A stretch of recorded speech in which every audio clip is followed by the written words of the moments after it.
Hello विद्यार्थी मित्रों, good morning. ठीक है, वैसे तो हम इस जर्नी में यह 10वीं कक्षा को लेकर हिंदी विषय को लेकर बहुत आगे तक निकल चुके हैं। कहाँ तक पहुँच चुके हैं? Chapter number 19। और क्या रहेगा हमारा काव्य, यह जो कि नाम दिया गया है तोता और इंद्र। तो सबसे पहली बात तो क्या है कि बुक वगैरह साथ में ले लो, नोटबुक, टेक्स्ट बुक, पेन, और साथ में आप ठीक तरह से तैयार भी हो जाओ, मानसिक रूप से भी आप प्रिपेयर हो जाओ। फिर जाके हम ये शुरू करने वाले हैं। और यहाँ तक जो जो हमने कंप्लीट किया हुआ है, यानी कि व्याकरण के भी थोड़े मुद्दे देखे हुए हैं हमने। चैप्टर 18 तक कंप्लीट किया हुआ है। उनमें कई चैप्टर अलग अलग भागों में भी विभाजित है। और साथ साथ हम 19वें पार्ट तक पहुंच चुके हैं। यानी कि एक तरह से देखें तो हमारे कोर्स का बहुत सा हिस्सा जो है वो हमने ख़त्म कर दिया है। तो आप जब तक उनको साथ साथ में नहीं पढ़ोगे, साथ साथ नहीं रहोगे और एक एक प्रश्न को, एक एक शब्द सब पाठ काव्य को नहीं समझोगे, नहीं पढ़ोगे, तब तक इसे पूर्ण रूप से सीखना है या तो हो गया, ख़त्म कर दिया, ऐसा मानना है, वो गलत फहमी होगी। इसलिए मैं चाहता हूँ कि भले ही हमने बहुत हमारा कोर्स कंप्लीट कर लिया है, पर फिर भी जब भी आपको टाइम मिलता जाए, या तो लेक्चर कम हो या तो होमवर्क ना हो, तब जाके ये वीडियो रिवाइज करिएगा, वापस देखिएगा। जो जो भी चैप्टर आपको ठीक तरह से अभी समझ में न आए हो तो पहले तो आप पढ़ लीजिए, बुक रखकर 2-3 बार वीडियो देख लीजिए, और फिर जाके उनके प्रश्न जवाब को पढ़ने की कोशिश कीजिए, तभी जाके आसानी से समझ में आएगा। हालांकि अब यहाँ के हमारे आज के लेक्चर की बात करें तो ये तो सरल सा ही है। तोता और इंद्र नामक यह जो कविता दी गई है वो एक आसान सी है। वैसे कहानी ही है, कहानी को एक कविता के रूप में यहाँ रखा हुआ है। देखते हैं क्या क्या बातें उसमें बताई हुई है। जैसा कि हम देखते हैं, सबसे पहले चलेंगे हमारे कवि परिचय की ओर। कौन है? नरेंद्र मालवीय। नरेंद्र मालवीय नामक व्यक्ति हमारे कवि रहेंगे। कवि परिचय में देखें तो उनकी थोड़ी कुछ बातें यहाँ पर बताई गई है, दी गई है।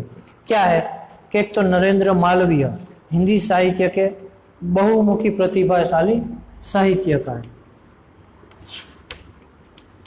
बहुमुखी प्रतिभाशाली साहित्यकार। क्या है कि बहुमुखी प्रतिभा वाले थे, यानी कि साहित्य में उन्होंने, साहित्य के अलग अलग कई भागों में उन्होंने अपना योगदान है वो दिया हुआ है। इस तरह बहुमुखी प्रतिभाशाली भी वो व्यक्ति थे। उसके अलावा देखें तो कौन कौन से विषयों में, एक तो निबंध है, इसके बाद देखें कहानी, फिर देखें तो एकांकी, और इसके अलावा देखें तो काव्य कहे, कविता कहे, तो वो सब भी, उन सभी का निर्माण है उन्होंने किया हुआ है, योगदान दी हुई है। सरल और सहज भाषा उनके साहित्य की विशेषता है। क्या रहा है? सरल सहज भाषा उनके साहित्य की विशेषता।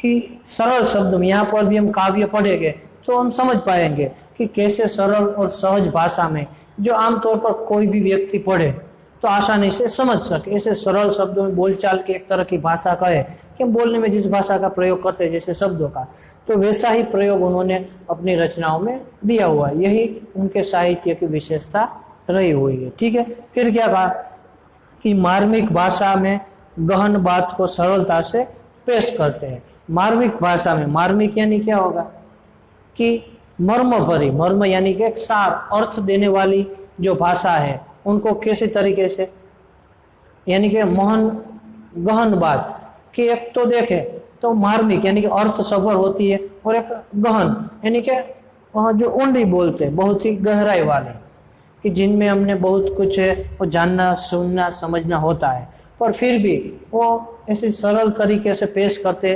रखते हैं कि हम आसानी से उनको समझ सके। तो यही उनके साहित्य की विशेषता रही हुई है।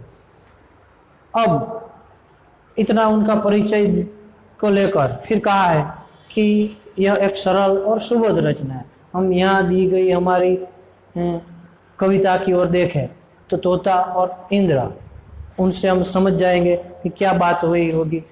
तोता और इंद्र मिले होंगे, उनसे कुछ बातचीत हुई होगी, और इस प्रकार ये पूरा काव्य है वो बढ़ रहा है।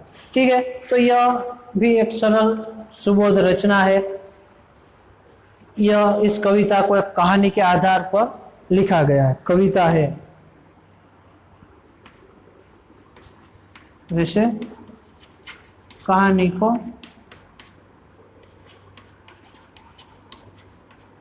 कविता में डाला गया।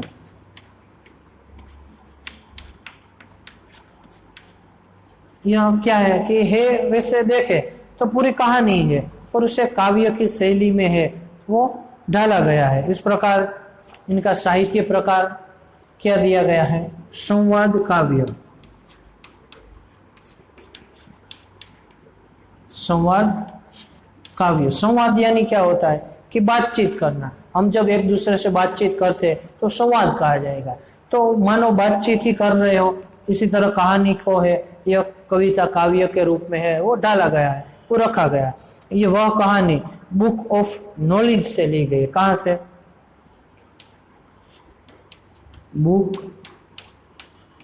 ऑफ नॉलेज,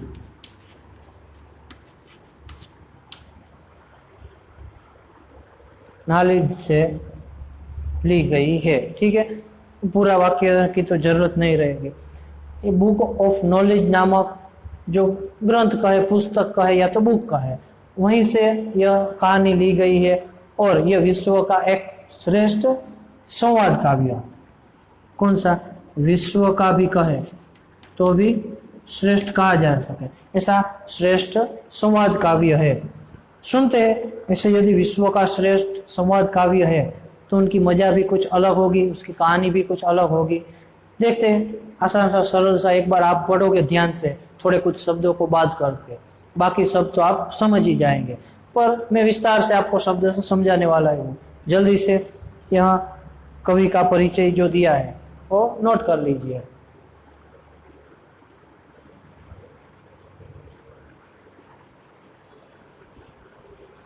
ठीक है, जल्दी भी रखिएगा और ठीक तरह से नोट भी कर लीजिएगा। अब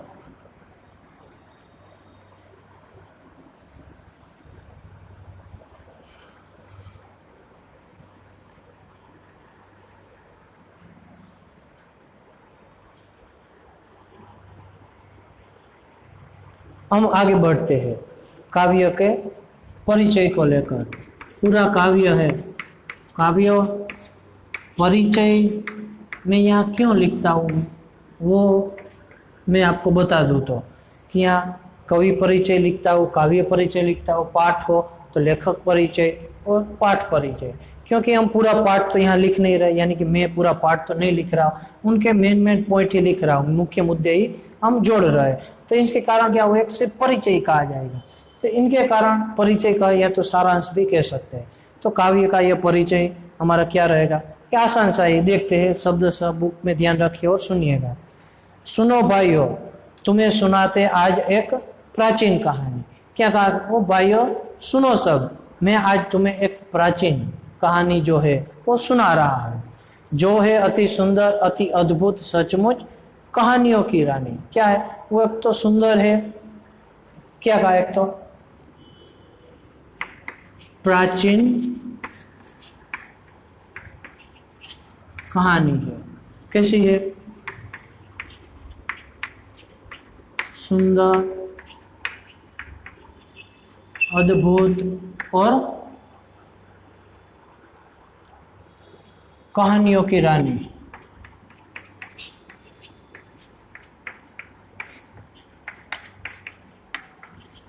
सुंदर भी है, अद्भुत भी कहा जाता है और कहानियों की रानी भी है, वो कह सकते हैं। तो ऐसी में एक आपको प्राचीन कहानी सुना रहा हूं, तो सुनिए। पुण्य भूमि काशी की महिमा चारों दिशा में थी अति गुंजित। पुण्य भूमि का है, पुण्य भूमि यानी क्या? पुण्य यानी कि हम देखते हैं पाप और पुण्य में हम मानते हैं कि धार्मिक तरह से देखें तो हम अलग अलग रूप से चलते हैं और पाप पुण्य का ख्याल है हमें रहता है, धर्म के नाम से डरते हैं कि यह किया है, झूठ बोल रहे तो एक पाप है, और पाप जैसे जैसे बढ़ता जाता है तो फिर उनके बदले हमें पुण्य भी होने चाहिए, तब जाके इक्वल होगा, तो कोई दंड न मिलेगा। पुण्य वाले शाली जो मनुष्य है उसे स्वर्ग में, पाप वाले को नरक में, ये हमारी मान्यता है, वो मैं ही आपको बोल रहा हूँ। तो ऐसा कहा है पुण्य भूमि काशी, इसलिए काशी को क्या कहा है? पुण्य भूमि कहा है। यानी कि अर्थ शायद दिया हो तो मैं आपको, पुण्य भूमि यानी कि पवित्र भूमि, कि काशी जो है वो हमारी पवित्र भूमि है। क्यों? क्योंकि काशी नगरी को एक संस्कृति नगरी भी कहा जाता है, कि वहाँ पर हिंदुओं का एक अस्थि विसर्जन किया जाता है वहाँ। इसके अलावा वहाँ पर जो गंगा नदी बहती है वो एक पवित्र नदी है, उनमें डुबकी लगाने के लिए, अपने पापों को नाश करने के लिए वहाँ सब लोग जाते हैं।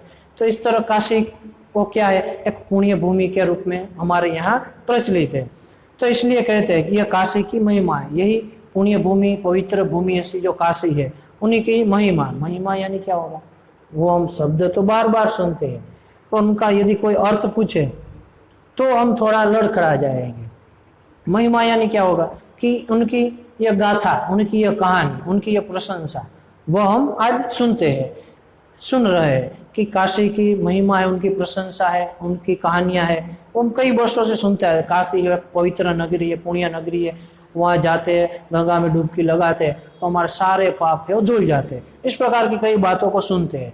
और चारों दिशों में थे अति गुंजित, ये सारी बातें जो है चारों दिशा यानी कि दिशाओं में, चारों दिशाओं में वो गुंजित, उत्तर दक्षिण पूर्व पश्चिम जो हमारी दिशाएं हैं उन सभी में पुण्य भूमि काशी की महिमा जो है वो गुंजित यानी कि गूंज रही थी, यानी कि फैली हुई होती है। देवों सहित देवपति उसको लख कर होते थे अति हर्षित। क्या थे? कि काशी पुण्य भूमि, पुण्य भूमि काशी, और चारों दिशा में नाम, यानी कि काशी का नाम चारों दिशा में फैला हुआ था। देवों और देवपति, देव के साथ कौन? देवपति यानी देवों के पति, यानी कि इंद्र भी है, उसे देखकर है, लख कर यानी कि उसे देखकर, उसे जानकर है वो खुश हुआ करते थे। हर्षित होना यानी क्या? खुश होना। तो खुश होकर है उसे बार बार देखा करते थे, वहां से निकला करते थे। तो ऐसी पवित्र यह भूमि है। गुजर रहे थे इंद्र एक दिन, जबकि निकट के निर्जन वन से, काशी के निकट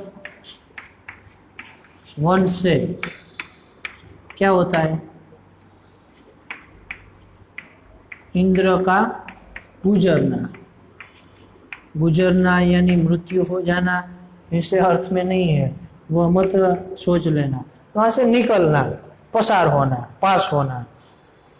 तो देवों के सहित देवपति भी वहां से उसे देखकर हर्षित हुआ करते थे। एक दिन की बात है कि इंद्र जो है वो काशी के निकट आया हुआ एक निर्जन वन का है। निर्जन यानी क्या होगा, जो कि वो उपसर्ग लगा हुआ है, नीर प्लस जन यानी कि निर्जन, कि बिना ही कोई जनों के, जन यानी कि मनुष्यों के, कि वहाँ कोई भी मनुष्य न हो, ऐसा सुनसान सा यानी कि बिना मनुष्य का निर्जन वन जो है वो पास में ही था। वहीं से एक दिन देवों के पति इंद्र जो है वो गुजर रहे थे, निकल रहे थे। देखा एक पेड़ अति भारी, सूखा निर्जीवित सा तन से। वहां क्या था, एक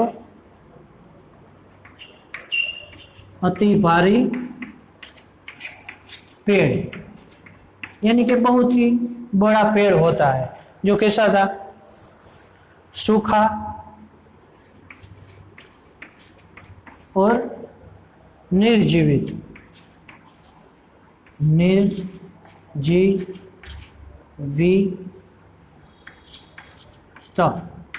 निर्जीवित और सूखा सा वह तन से था। तन यानी कि शरीर से, उनका जो मूल कहे या तो थल कहे या तो कहे उनकी डालियां भी, तो सारे ही उनके शरीर से जो है वो था अति भारी, बड़ा सा पेड़ था पर सूखा हुआ था। तो क्या होता है, उसके एक खोखले में था तोता, एक बहुत ही सुंदर, पर फिर भी है तो उस पर एक तोता जो है वो भी बैठा हुआ था, खोखला सा हो गया था, यानी कि भले वो बड़ा हो, सूख गया था, यानी निर्जीवित भी, जीवित नहीं रहा था, यानी मृत हो गया था, उनकी मृत्यु हो गई थी, उसमें हरापन नहीं था।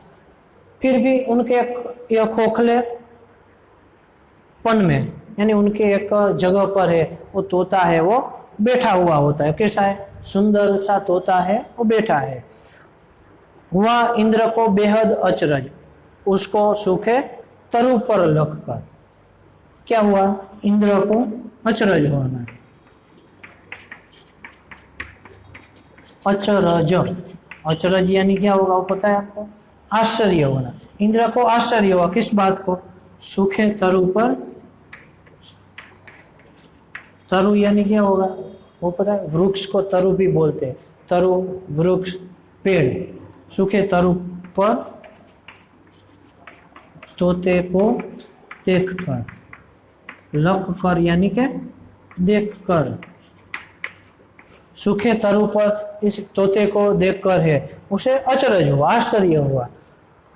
पूछा तुरंत उन्होंने उससे, क्या न मूर्खता है यह भारी, वो क्या तुरंत उससे पूछता है कि यह तुम्हारी मूर्खता नहीं है, क्यों, उसे इस सूखे तरु पर तू रहता बन करके अनजान अनारी, तो यह सूखे तरु पर है वो अनजान, यानी मानो तुम्हें कुछ पता ही ना हो, तुम अनारी की तरह कि बिना कुछ जाने समझे ही इस पर तुम क्यों बैठे हो।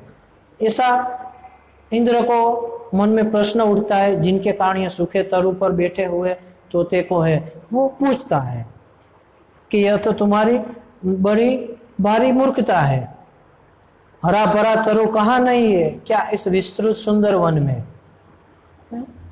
यह विस्तृत यानी कि बहुत ही विशाल और जो हरियाली से भरा हुआ ऐसा जो वन है, उसमें क्या कोई हरे भरे तरु यानी कि हरे भरे वृक्ष क्या नहीं है कि तुम इस खोखले से और सूखे हुए से एक वृक्ष पर बैठे हुए हो। इस तरह उसे प्रश्न करता है। फिर क्या कहा आगे, भला यही रहने में तूने सोचा है क्या हित निज मन में, क्या कहा उन्होंने, यहाँ रहने को क्या सोचा, ऐसा मैं आपको शॉर्ट में यह मुद्दा है वह दे रहा हूँ, बना रहा हूँ कि इंद्र प्रश्न करते कि बहुत सारे हरे भरे वृक्ष है, बड़े बड़े वृक्ष है, हरे भरे हरियाली से छाए हुए, वो सारे इस जंगल में रहे हुए, तो तुम इस खोखले वृक्ष पर, सूखे हुए वृक्ष पर क्यों बैठे हो, क्या तुमने इसके बारे में क्या सोचा है, क्या विचार रखते हो निज मन में। तोता बोला, महाराज यह तरु पहले था बेहद सुंदर, इसलिए क्या हुआ, तोते ने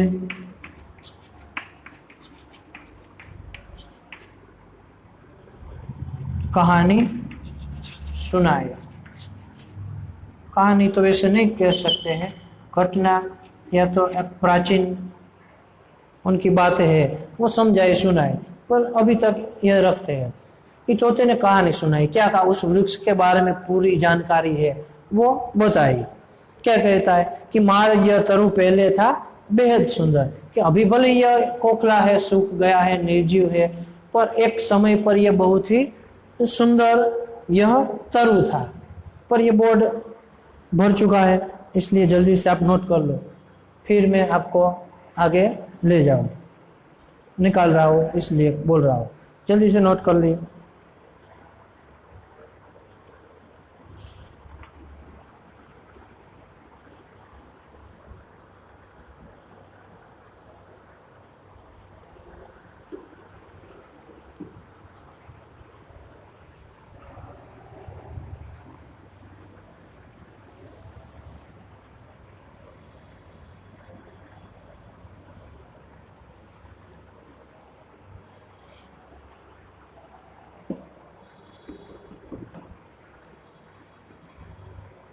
ठीक है, अब देखे तो क्या कहा है कि महाराज पहले तो ये बेहद ही सुंदर था, सारे वन में एकमात्र था सबसे अच्छा, सबसे मनोहर। अब उस सूखे वृक्ष को लेकर क्या कहा कि वो एक तो सुंदर था, इसके अलावा क्या कहा कि वो मनोहर, मनोहर यानी मन को हर लेने वाला, हरना यानी के आकर्षित कर लेना, कि इतना सुंदर था कि वो एक मात्र ऐसा ये वृक्ष था कि सभी पशु पक्षियों को अपनी ओर आकर्षित करता था, मन को खींचता था।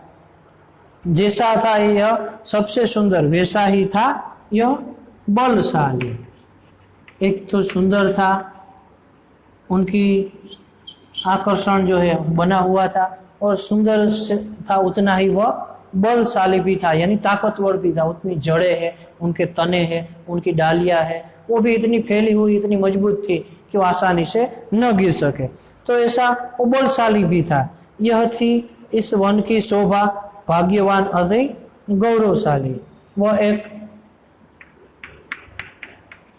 गौरवशाली और शोभायमान, यह पूरे वन की वो शोभा था।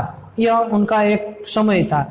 चिड़िया, तोते, कोयल, मैना सबको ही अति यह प्यारा था, गौरवशाली भी था और प्यारा भी। कैसे कि सारे पक्षियों को, चिड़िया इसमें आकर खेलती थी, अपने बच्चों को यहाँ पर बिठाती थी, तोते है, कोयल है, मैना है, सभी का एक समय का एक घर जो है वो यह रहा हुआ है। तो ऐसा सुंदर यह गौरवशाली और सबका प्यारा यह जो सूखा हुआ अभी का पेड़ है वो एक समय पर था। महाराज यह ही कुरूप तरु शोभा से सबसे न्यारा था। कुरूप यानी क्या होगा कि जो दिखाव में ठीक ना हो, सुंदर ना हो, बेढंग हो, तो उसे कुरूप कहा जाता है। जिनका कोई रूप ना हो वो कुरूप। ठीक है, तो एक समय था कि महाराज यही कुरूप तरु जो है अभी दिखाई देने वाला ये सूखा हुआ तरु है, वो शोभा में सबसे न्यारा था। पूरे जंगल में देखे तो उन जंगल की ये सबसे बड़ी शोभा देने वाला वृक्ष था। मैं जन्मा हो इस पर जब इसकी शोभा थी नई निराली। अब उन्होंने अपनी कहानी शुरू की। क्या हुआ कि इस तरह ये पहले के समय में यह उनकी विशेषता रही हुई। अब तोते के साथ क्या है, तोते के साथ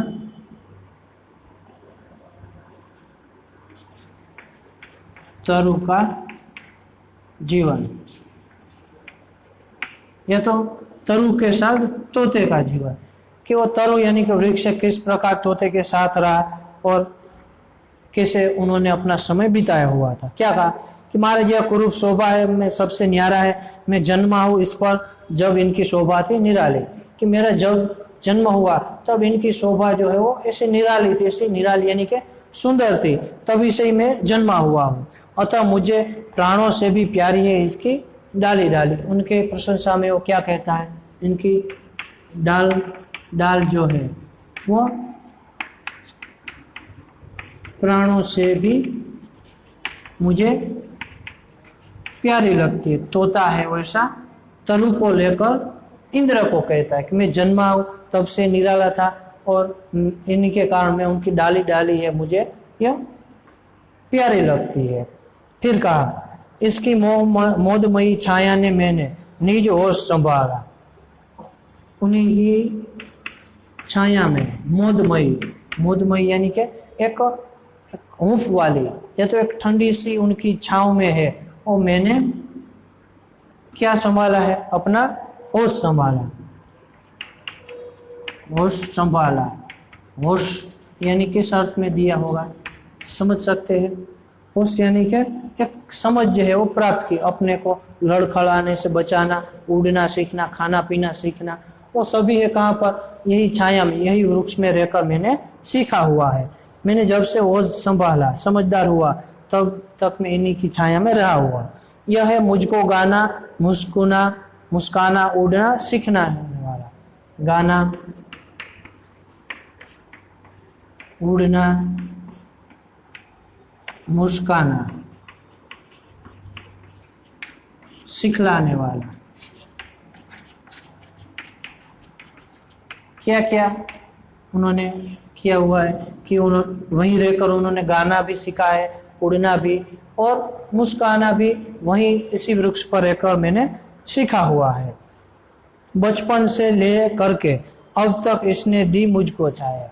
क्या हुआ कि बचपन से लेकर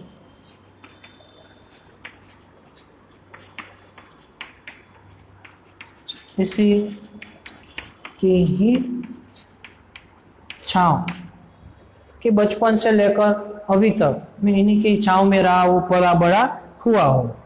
मैंने हरदम इसको ही सुख दुख का सच्चा साथी पाया। और इसके अलावा क्या, सुख दुख का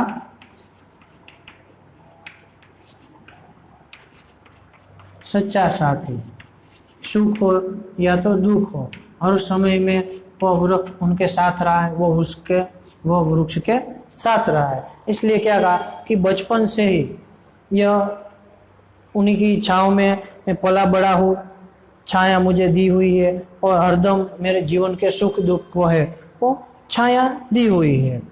और एक सच्चे साथी के रूप में मैंने उनका साथ है वो पाया हुआ है। इसलिए कहता है कि ऐसा मेरा पूरा जीवन जो है वो इस प्रकार यदि बीता है कि जन्म जहाँ हुआ हो, डाल डाल पर रहकर एक प्राणों से भी प्यारा एक तरह से उनका संबंध है, वो एक दूसरे का जुड़ गया हो। होश भी जब उन्होंने वहीं रहकर संभाला हुआ है, उड़ना, गाना, मुस्कुराना, सभी बातों को उन्होंने वहीं से सीखा हुआ है। फिर बचपन से लेकर उन्हीं की छाँव में, उन्हीं की ठंडी छाँव में, उफ भरी प्रेम भरी एक छाँव में है उन्होंने जीवन बिताया हुआ है। और कहा है कि इस प्रकार में मुझे यदि सुख हो या तो दुख हो, हर एक प्रकार की स्थिति में यही मेरा सच्चा साथी रहा हुआ है। तो फिर अब वो कहते हैं इंद्र को कि मैं इस प्रकार के मेरे जीवन साथी को, मेरे बचपन से लेकर अभी तक के साथी को मैं कैसे छोड़ सकता हूँ। इसलिए कहा कि यहाँ से जो घटना बन रही है कि क्या होता है कि एक दिन की यह बात है, पूरी घटना बनती है, सुनते जाओ और बोर्ड में दिया हुआ लिखते जाओ। क्या घटना आती है कि शिकारी आता है और फिर उन्होंने क्या किया कि जिनके कारण ये पेड़ की हालत है वो ऐसी हो गई। क्योंकि टाइम बहुत मैंने खींच कर थोड़ा लिया हुआ है, यानी कि थोड़ा ज़्यादा हो गया। अब आगे तो शायद हमारा पाठ्य पूरा होने में देर लगेगी, ये काव्य यहीं तक हम छोड़ते हैं। जल्दी से नोट कर लो। और ये अब तक हुआ हो, मैं शॉर्ट में आपको जल्दी से बोल रहा हूँ, सुनते जाओ। क्या हुआ कि एक प्राचीन कहानी दी गई है जो कहानियों की रानी है, पुण्यशाली काशी की एक वन की बात है। इंद्र गुजर रहे होते हैं, उन्होंने देखा कि ये सुंदर सा तोता है, वो यहाँ कैसे बैठा हुआ है सूखे हुए तरु पर, जो खोखला है, निर्जीन है, ये हरा भरा भी नहीं है। फिर कहते उसे अचरज हुआ, पूछा कि ये तुम्हारी मूर्खता नहीं है कि तुम इस प्रकार यहाँ पेड़ पर बैठे हो, कई सारे हरे भरे पेड़ है, वहां क्यों नहीं गए। तब जाके कहानी सुनाता है कि यह मैं जब से जन्म हुआ उससे पला बूढ़ा प्यारा, ये उड़ना गाना सब सीखा है और ये सच्चा साथी रहा है सुख दुख का भी, इसलिए मैं इसे कैसे छोड़ सकती। ये तो हुआ यह कि जिनके कारण इनकी यह स्थिति है। वो घटना भी आगे दी गई, वो कहानी भी हम सुनेंगे। अगले लेक्चर में, ठीक है। अब तक का हम यहीं पर ही ख़त्म करते हैं, फिर मिलेंगे नए दिन को। धन्यवाद, चलते हैं।